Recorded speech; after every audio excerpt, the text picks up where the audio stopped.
ลาวโซเกาหลีลงนามเอกสารการร่วมมือ3ฉบับยกระดับ2ประเทศสู่การร่วมมือรอบด้านสนับสนุนโดยเป๊ปซี่วันที่15ธันวาคมนี้ที่ทำเนียบประธานาธิบดีแห่งโซเกาหลีได้มีการพบปะ2ฝ่ายระหว่าง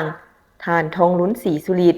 ประธานประเทศแห่งโซปปลาวและท่านลีแจเมียงประธานาธิบดีแห่งโซเกาหลีในโอกาสเยี่ยมยามโซเกาหลีในรอบ12ปีในระดับการนำสูงสุดแห่งโซปปลาวอย่างเป็นทางการ2ฝ่ายได้ปรึกษาหารือหลายปัญหาเพื่อสุขยุการพัวพันร่วมมือ2ฝ่ายให้ขยายตัวและแตกดอกออกผลยิ่งขึ้นในโอกาสนี้ประธานาธิบดีลีแจเมียงได้ตีราคาสูงต่อการเยี่ยมยามทางการอยู่โซเกาหลีครั้งนี้ของท่านประธานประเทศทองลุ้นศรีสุริตพร้อมด้วยภรรยาและคณะผู้แทนของโสปปลาวซึ่งได้กลายเป็นขีดหมายอันสำคัญทางประวัติศาสตร์ของการพัวพันร่วมมือระหว่างโซเกาหลีและโสปปลาวตลอด3ทศวรรษผ่านมาท่านประธานประเทศทองลุ้นศรีสุริตได้แสดงความขอบใจเป็นอย่างสูงต่อการต้อนรับอันอบอุ่นและสมเกียรติให้แก่คณะผู้แทนลาวพร้อมทั้งได้แสดงความสมเสยอย่างจริงใจต่อพระประธานลีแจเมียงที่ได้รับการเลือกตั้งให้ดำรงตำแหน่งประธานาธิบดีแห่งโซเกาหลีในเดือนมิถุนายน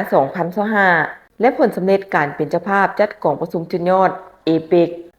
2025ในต้นเดือนพฤศจิกายน2025ที่ผ่านมาและมีความยินดีที่จะสืบต่อเฮ็ดเวียกอย่างใกล้ชิดกับพระประธานลีแจเมียงเพื่อสืบต่อสุขยุส่งเสริมสายพัวพันมิตรภาพและการร่วมมือลาวโซเกาหลี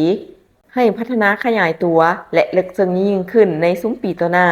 ในโอกาสพบปะครั้งนี้2ฝ่ายได้เห็นดีเป็นเอกภาพประกาศยกระดับสายพัวพันทางการทูตระหว่างโสปปลาวและโซเกาหลีขึ้น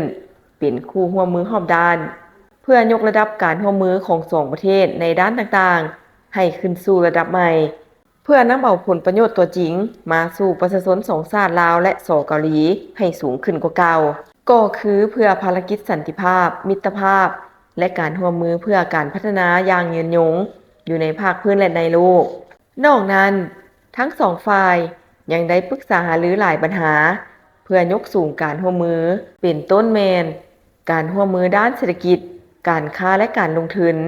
การศึกษาการท่องเที่ยวแรงงานการพัฒนาพื้นฐานโครงสร้างและอื่นพิเศษ2ฝ่ายได้เป็นเอกภาพที่จะร่วมมือกันอย่างใกล้ชิดในการแก้ไขปัญหาการปราบปรามอาชญากรรมข้ามชาติโดยเฉพาะการปราบปรามอาชญากรรมทางออนไลน์และเห็นดีให้ภาคส่วนเกี่ยวข้อง2ฝ่าย